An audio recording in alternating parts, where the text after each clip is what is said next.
Hello and welcome to Inforendum Part 6, which is about Scotland and the North Sea. The North Sea is a big deal in this referendum for three reasons. Firstly, the North Sea increases Scotland's wealth. Secondly, the North Sea is a finite resource and it's in decline. And thirdly, there's quite wide disagreement about the future potential for the North Sea. And we're going to look at each of these three things in turn in this brief video. First of all, let's look at the geography. And on this map here, we see this is the geographic boundary of Scotland's waters in blue.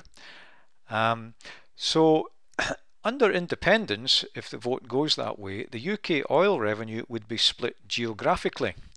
That means that 96% of the oil production would be in Scotland's waters and 47% of the gas. Reason for that is that in this area here off the northeast coast of England there's quite a few gas fields as well. But in terms of the share of the tax revenue, that varies year by year, but on average for the last 5 years 90% of the UK revenues were generated in Scotland's geographic area, so we should assume that that's the share that would come to Scotland. Let's look at how this affects Scotland's wealth. Here we're showing a picture of the GDP per person between Scotland and the UK. GDP is the gross domestic product, which is just a measure of the country's economic output. Now without North Sea oil, the two amounts are the same. Scotland has pretty much the same economic output per person as the UK. However, when you include North Sea revenues, the picture looks quite different, because there's a big chunk that adds on to Scotland's bar and a relatively smaller amount in terms of the overall UK economy. And if you look at Scotland, the oil and gas economy is 15% of the total size of Scotland's GDP currently. The bar for the UK is significantly less because it's a bigger economy. In fact, the current oil revenues represent just about 1% of the economy in the UK. So oil and gas is a much bigger effect if Scotland is a separate country on its own. Let's look at a bit of the history of the tax revenues now. This is not looking at GDP anymore, it's looking at the amount of tax that the government raises through corporation tax and other activities in the North Sea. So this is showing the history back from the 1980s right through to last year, in fact, and the figure here is millions of dollars. So the type of figures vary from about 1 billion here up to over 12 billion per year. So a couple of things we can see from this. One is that the revenues are pretty unpredictable. They go up and down quite a lot over time. But if we look at the average for the last 5 years, even though they've gone up and down quite a bit here, the average would be £6.5 billion per year coming in tax revenue, and that would be Scotland's share. That's applying the 90% factor that we looked at earlier. So what impact does this have for Scotland? Well, here is a picture of Scotland's overall tax revenue. And again, if we average the last 5 years, in each of those years, Scotland raised £52.9 billion total in taxes, and that figure includes the £6.5 billion from oil and gas revenues. That's only half of the story, of course, because over those same 5 years on average, Scotland spent quite a bit more than it raised. Scotland's spending on public services and in those years amounted on average to £63.1 billion. So it's important to realise here that even with North Sea oil revenue, Scotland still does not run a surplus. The difference between how much we spend and how much we raise is money that has to be borrowed. On an average over those years, Scotland had borrowing of £10.2 billion a year. Now, another thing to notice here is that if Scotland hadn't had that £6.5 billion of additional revenue from oil and gas, then most likely, in order to maintain the picture, that would have had to increase the amount that was borrowed in the country. So you can see how it has a big effect on the whole tax regime and spending regime and long-term debt in the country.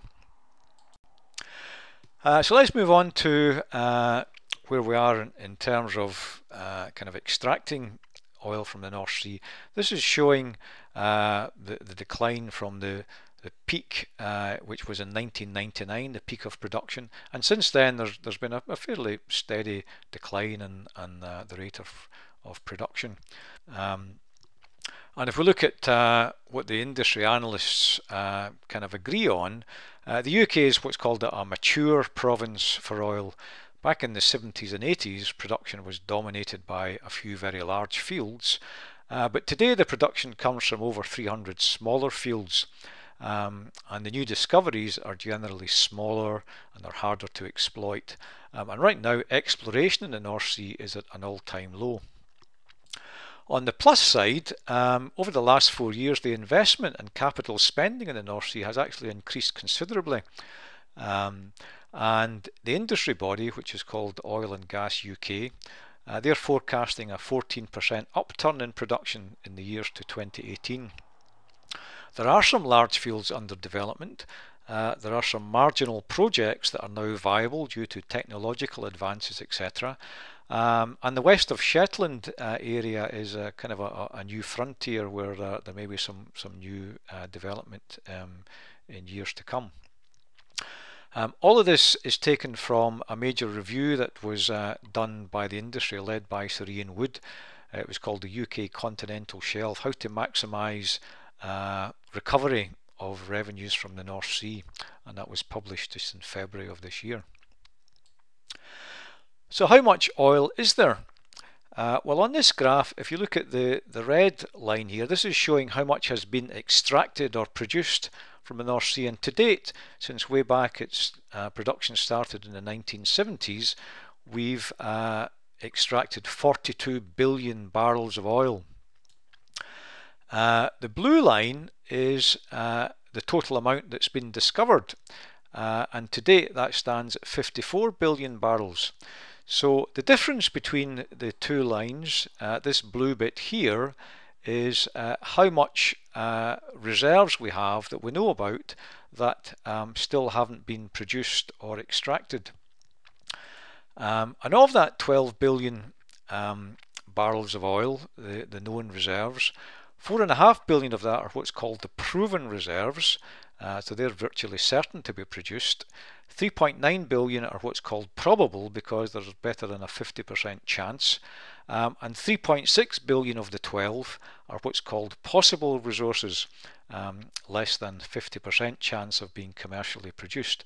So although there's 12 billion barrels of oil there, it's not certain that all of that can be extracted. In addition to that, it's recognised that there are still some undiscovered resources, and the body who looks after all of this is the Department of Energy and Climate Change, and they analyse all of the activity in the North Sea, all of the leads for new finds, and they assign a geological risk factor to those. And from that they create a kind of a best case, worst case, and the high case that's published is that there could be a further 12 billion barrels still to be discovered in the North Sea. But of that 12 billion, it includes some things that have a pretty low geological chance of success, all the way down to as low as 5%.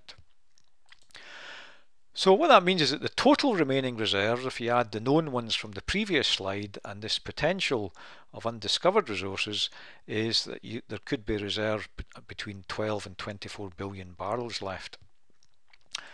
But the key question is how much of that can be commercialised? Well, the Office of Budget Responsibility and the UK government, they've based all their future financial projections assuming that 10 billion barrels could be commercialised. Sir Ian Wood, who led the review I mentioned, believes that the best outcome is somewhere between 15 and 16.5 billion. The SNP and the Scottish Government, in their published plans for an independent Scotland, include all 24 billion barrels and assume that it can all be commercialised. What does this mean for future revenue? Well, the outlook is that revenue will continue for approximately the next 30 or 40 years, but at a declining rate. The timescale will depend obviously on how much of that remaining oil can actually be produced. And the rate of revenue decline is going to depend on a number of factors like the production levels, the actual price of oil, how much is invested in the North Sea, and also the geology. And not all of those are within control of the government. So again, if you look at the forecasts, the Office of Budget Responsibility over the next 5 years is saying that the North Sea will produce a total of £16 billion in revenue. The Scottish Government, on the other hand, assumes that the oil price will be higher and production will be higher, and it's forecasting £34 billion, which is over twice what the UK government are projecting over the same period, and you can see that in the graphs here. They're both declining, but it's the rate of decline that is varying. So why does this matter? Well, it matters a lot. First reason it matters, remember this picture, oil and gas is 15% of Scotland's economy. We know that over time that is going to reduce. So unless it gets replaced with something else, the overall size of the economy is going to go down. And that requires the country to really replace all of the offshore activity with other onshore things that are not currently being done. The second reason it matters is this picture. The oil revenues make up the difference along with borrowing to support all of the public spending that happens. If the oil revenue goes away, then you have a different picture. You've got a gap to fill, and everyone agrees that the oil revenue is going away. And I suppose the conclusion of all this is that the ability to cope with that and to manage it is going to have a major bearing on the country's success if Scotland chooses to be independent on the 18th of September.